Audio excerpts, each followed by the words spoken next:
के गोबर से बनी लक्ष्मी गणेश की मूर्तियां पूजा के बाद बन जाएंगी खाद। 5000 दीपक भेजे जाएंगे अयोध्या। उत्तर प्रदेश के सहारनपुर जिले में स्थित मां शाकंभरी कान्हा ओपन गौशाला ने इस दीपावली पर एक अनोखा प्रयोग कर मिसाल पेश की है। गुरुवार शाम 6 बजे मिली जानकारी के अनुसार यहां गाय के गोबर से लक्ष्मी गणेश की प्रतिमाएं तैयार की जा रही हैं, जिन्हें पूजा के बाद खाद के रूप में उपयोग किया जा सकेगा। यह पहल न केवल पर्यावरण संरक्षण की दिशा में एक बड़ा कदम है, बल्कि यह आस्था और आत्मनिर्भरता का सुंदर उदाहरण भी है। इसके साथ साथ गौशाला में गाय के गोबर से 1 लाख दिए तैयार किए जा रहे हैं, जिनमें से 5000 दिए अयोध्या भेजे जाएंगे। सहारनपुर नगर निगम की यह गौशाला प्रदेश की नंबर 1 आत्मनिर्भर गौशाला मानी जाती है, जो अपने उत्पादों से अपनी सारी जरूरतें पूरी करती है। दीपावली पर्व को ध्यान में रखते हुए गौशाला में लक्ष्मी गणेश जी की मूर्तियां पूर्णतः गाय के शुद्ध गोबर से बनाई जा रही हैं।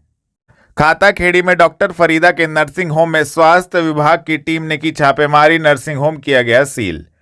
थाना मंडी क्षेत्र के खाताखेड़ी में 10 साल से चल रहा डॉक्टर फरीदा का नर्सिंग होम स्वास्थ्य विभाग ने सील कर दिया है। गुरुवार शाम 6 बजे स्वास्थ्य विभाग की टीम ने नर्सिंग होम पर छापा मारा। छापेमारी के दौरान किसी भी तरह की कोई सरकारी दस्तावेज न मिलने के कारण डॉक्टर कुणाल जैन ने अपनी टीम के साथ मिलकर नर्सिंग होम को सील कर दिया। इस बड़ी कार्रवाई से क्षेत्र में हड़कंप मच गया है। पार्षद दल ने महापौर का जताया आभार। मानकमऊ में प्रेस वार्ता कर विकास योजनाओं को बताया ऐतिहासिक फैसला।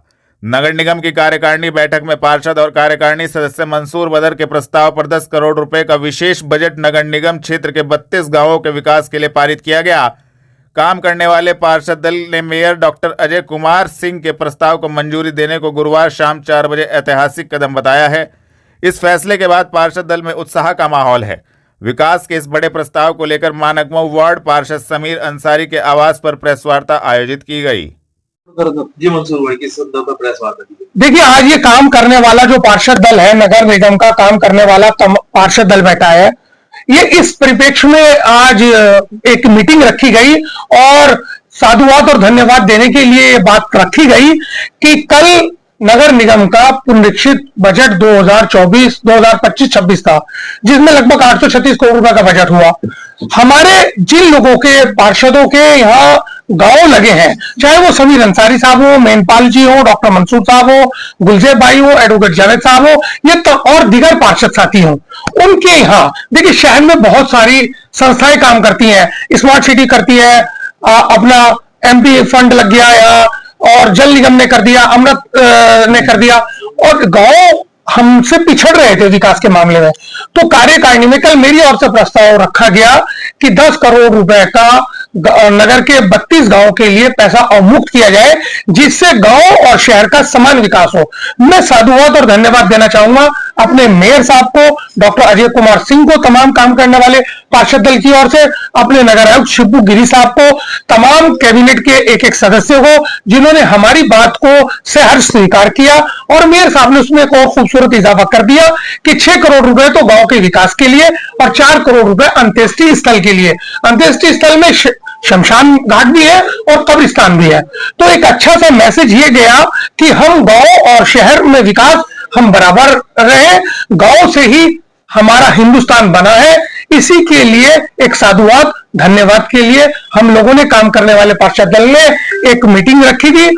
और मैं आपके माध्यम से एक चीज और जरूर यहां कहना चाहूंगा, चाहे GIS का, हाउस टैक्स का मुद्दा हो, चाहे टैक्स में असमानता का मुद्दा हो, चाहे नगर निगम और 32 गांवों में सड़कों का मामला हो, पानी के ट्यूबवेल का मामला हो, पानी की लाइन का मामला हो, लाइट्स का मामला हो, कब्रिस्तानों की या शमशान घाट का जीर्णोद्धार का मामला हो, उस काम के लिए ये तमाम पार्षद दल हमेशा अग्रणीय भूमिका निभाता है और आपसे वादा करता है आगे भी यही काम बखूबी करता रहेगा। मेयर साहब, बेरीबाग ज्वाला नगर में सड़क चौड़ीकरण नहीं हुआ, बना दिए गए डिवाइडर। स्थानीय लोगों ने DM से की शिकायत, दी जानकारी। बेरीबाग ज्वाला नगर के निवासी गुरुवार दोपहर 3 बजे कलेक्ट्रेट स्थित जिलाधिकारी कार्यालय पर पहुंचे, जिनका कहना था कि बेरीबाग ज्वाला नगर में सड़क चौड़ीकरण का कार्य होना है, लेकिन अभी तक सड़क चौड़ी नहीं की गई और डिवाइडर बना दिए गए हैं, जिसके कारण आए दिन सड़क हादसे हो रहे हैं। लोगों का कहना था कि पहले सड़क को चौड़ा करना चाहिए था, उसके बाद डिवाइडर का निर्माण करना चाहिए था। जिस तरफ सड़क चौड़ी होनी चाहिए वहां पर चौड़ी नहीं की जा रही। मेरा नाम विजय कालरा है, मैं पूर्व पार्षद हूँ वार्ड 42 से। हम यहाँ DM साहब के पास आए हैं। यहाँ पर सड़क का चौड़ीकरण हो रहा है PWD के द्वारा, और उसके बीच में अभी चौड़ीकरण हुआ नहीं और डिवाइडर बनाने चालू कर दिए, जो कि एक 18 फीट की सड़क पे डिवाइडर बीच में बढ़ा दिया, जो वहां पर महिलाएं जो ई रिक्शा से जाती हैं वहां पर गिर रही हैं, गाड़ियों के एक्सीडेंट हो रहे हैं, पब्लिक बहुत परेशान है। त्योहारों का टाइम है और त्योहारों के टाइम पे ये निर्माण कार्य चल रहा है।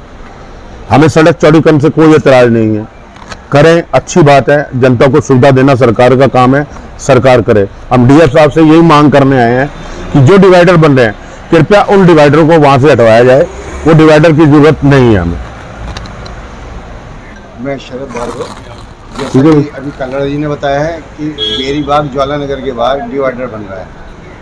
अगर सड़क चौड़ीकरण करना है तो सबसे पहले सड़क चौड़ीकरण होना चाहिए था, उसके बाद अगर आवश्यकता होती तो उसके बाद डिवाइडर बनना चाहिए था। और ये कार्य जो उन्होंने जेल चुंगी से शुरू करा है वो नवाबगंज से होना चाहिए था, क्योंकि नवाबगंज पर मुश्किल से 15-16 फुट की सड़क है और यहाँ से चौड़ीकरण होना बहुत आवश्यक है। वहाँ हर टाइम जाम की स्थिति रहती है, रात को बड़े बड़े ट्रॉले निकलते हैं और वहाँ जो है हर टाइम जाम की स्थिति बनी रहती है। और क्योंकि इस समय त्योहारों का टाइम है, इस समय लोग अपने शॉपिंग करने के लिए निकलते हैं और जाम की स्थिति में स्थिति हो रही है। सब दुकानदारों का व्यापार चौपट हो चुका है, प्रशासन का उस तरफ बिल्कुल ध्यान नहीं है और जितना कार्य हो रहा है वो दिन में हो रहा है, जबकि रात को ट्रैफिक कम होता है। तो ये कार्य अगर होना भी है तो रात को होना चाहिए था, जिससे कि दिन में सब दुकानदार अपनी दुकानदारी कर सकें और आम पब्लिक को समस्या ना हो।